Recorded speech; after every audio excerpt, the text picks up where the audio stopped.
So we had an instructional session.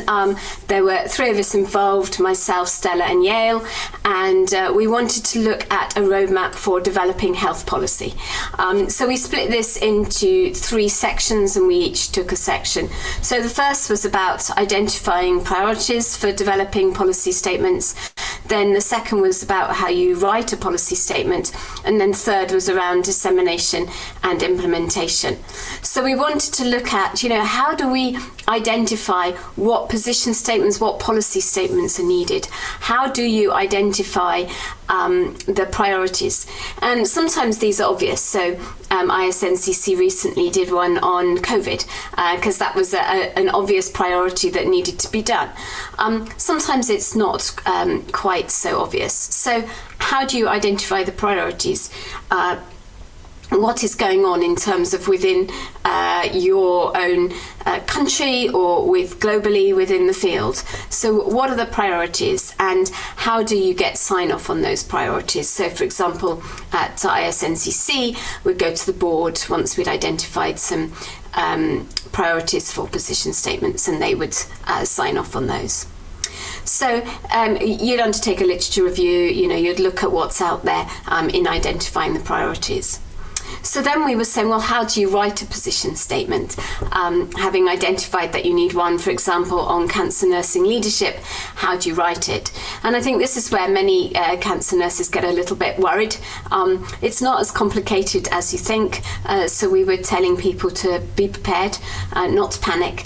And then we took them through the different processes. So thinking about what level is the position statement? Are you talking about at the hospital level, or perhaps a national level, or regional, or international?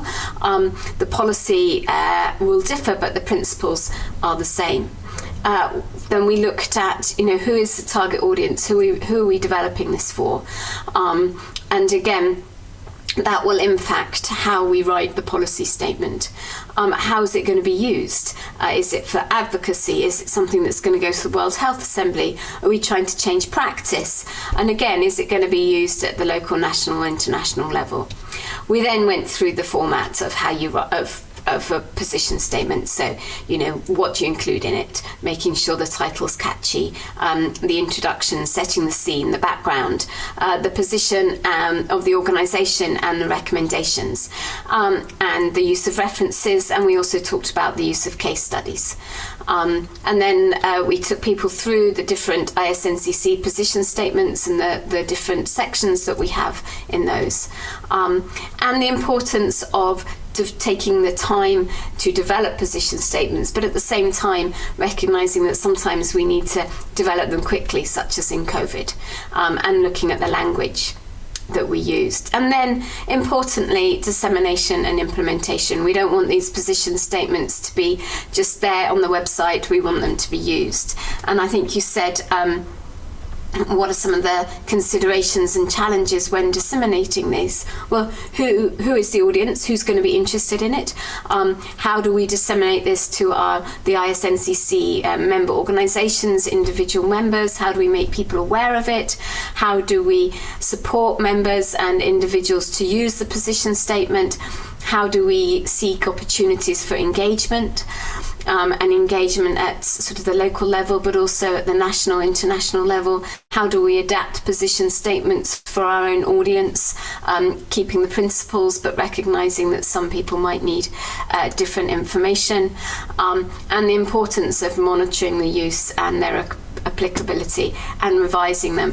And I think some of the challenges have been that sometimes position statements haven't been revised and updated, and yet the evidence has changed. So making sure that they're revised and updated, but also, as I said, making sure that they're used and they're not just sitting on the website or a printout sitting on your shelf gathering dust.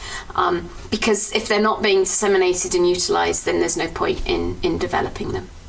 So that was kind of a quick run through of what we discussed in our instructional session.